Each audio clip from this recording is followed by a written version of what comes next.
Let us return to the strange caverns beneath a large tree, deep within Willow Fen Forest, where our group of adventurers were last seen.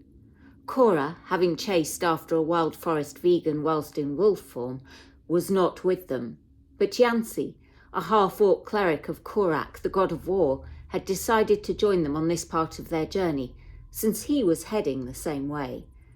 Whilst in this area, they had already battled some gricks, creatures designed to hide amongst the rough stone and rock. Asher in particular had taken many heavy hits. As the group prepared to continue on, they were pleasantly surprised when Cora came rushing in. She had used the superior sense of smell she had as a wolf to track them, though she was once more back in her halfling form. Glad to have her with them once more, they lost no time in pressing on. Callie scooped up Zinna and had a shoulder-mounted murder bunny, fortunate since the player was unable to make the game. Asher, who most definitely did not have Wi-Fi issues preventing him from joining, decided to hang back, having taken quite a beating and running low on arrows. Since only 2 of the party had dark vision, Callie lit a torch to enable the rest of them to see, whilst Yancy and Bjorn took point. It was Yancy who spotted another Grick lurking amidst the debris littering the cavern, and he blasted a sacred flame, the radiant damage searing the creature. Initiative was rolled. Zinna missed with 1 psychic dagger and hit with the second. Callie moved into melee range and whacked it with his sword. The Grick missed Callie with its tentacle attack. Bjorn moved closer but missed with his crossbow, unable to get close enough to wield his favourite weapon. Yancy unleashed another sacred flame before Cora moved in and hit with her slingshot, but missed with her magic stone. Zinna once more took 2 psychic dagger strikes at disadvantage, her perch on Callie's shoulder putting her within melee range. The first hit, but the second went wide. Callie made a melee strike on the creature, which had again failed to hit any of them. Yancy dealt a huge 1 point of radiant damage with his sacred flame as Bjorn moved in again, a hefty blow with his great axe with a divine smite thrown in for good measure, splitting the Grick in 2. A second Grick spotted them as they tried to sneak past, Callie the only one who managed to stay quiet enough to be undetected. It launched a tentacle attack at Yancy, the closest target, but failed to hit. Zinna was again the first to go. Her first dagger missed, but she landed a crit with the second. Bjorn missed with his melee attack, but Callie hit with his. The Grick made a successful hit on Yancy with its tentacles and then its beak. Cora also made 2 dagger strikes, both of which missed. Yancy disengaged and moved out of range, casting Healing Word on himself. Zinna missed once, but landed her second crit on the creature as Bjorn brought his axe blade down into it. Callie also hit, and the creature retaliated, landing a substantial tentacle strike followed by a savage beak attack. Cora used her slingshot and magic stone, and Yancy held another blast of sacred flame at it. Gradually, the group wore it down, the Grick failing to make any further successful attacks.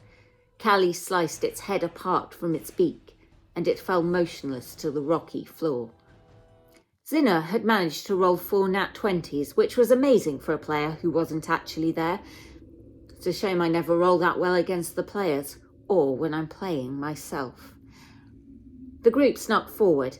This time they were far more stealthy, apart from Bjorn, who tripped, sending a clanging echo bouncing around the caverns. Nothing seemed to happen, and after a short pause, Yancy continued ahead, a few stone steps leading upwards to another narrow tunnel. As he and Bjorn moved forwards, Callie with his murder bunny and Cora followed. They both noticed the pool of water that was in the cavern begin to roil, and a winged creature rose up from it. The group did their best to avoid the blast of scalding steam it sent in their direction, striking at it and bringing it down quickly. It exploded in a steamy blast, hurting those closest to it. 2 others, attracted by the commotion, rose up and launched themselves at the group. The creatures were annoying rather than dangerous, but the group used up quite a lot of their remaining resources finishing them off. They took a short rest before continuing on up the steps. The narrow caverns, mostly naturally created, widened into a chamber which was clearly man-made. Pillars punctuated the otherwise empty space. The rest of the cavern had been bare, but this room was adorned with leafy vines growing from the walls. As they all ventured in, they noticed a female figure at the opposite end. She had long, wild red hair and green skin with hints of red. From her head, 2 antlers sprouted, and leaves and vines wove their way around her body. Her back was to them. Yancy greeted her, and then she turned, regarding them all with reddish eyes. "You do not belong here. Leave." Yancy explained that they meant no harm and merely wanted to leave via the archway that they could see behind her. Covered over with trailing plants, a portal was just visible through the greenery. "You may not pass." Bjorn, seeing a half-naked female, decided that this was a job for him. He stepped forward confidently and flirted with her. "You do not belong. You may not pass." Cora, who had been studying her whilst the others attempted to reason with her, stepped up and spoke in Druidic. The woman understood and replied in that same language. "You are one of us. You may pass." Cora tried to explain that she could vouch for the others, but failed to persuade the woman. Bjorn successfully intimidated her, but she would still not let them pass. She kept her distance from him, though. Callie noted that she had a similar appearance to the dryads he had heard about in childhood stories, though they had always been depicted as good-natured creatures. This one seemed corrupted somehow. She was also wearing a pair of fine leather boots, something which looked really out of place. When asked, she said that they were given to her by the Protector, and she must guard this place. The only Protector Bjorn and Yancy had ever heard of was a god named Tethlis, depicted as a male wood elf. Callie suspected the boots were cursed, and that if they could remove them, the Dryad Tree Guardian would return to normal. Bjorn offered her a pair of hand-knitted red woolen socks he had acquired from a shop in Port Corython, throwing them towards her. She seemed not to know or understand. Sensing the mood beginning to turn hostile and wanting to get out of this weird place, Yancy threw a sacred flame, hitting the Tree Guardian. She retaliated with a chill touch. He held an action to dash and moved back down the stairs. Cora threw an ice knife and hit her, the blade exploding and blasting her with cold damage.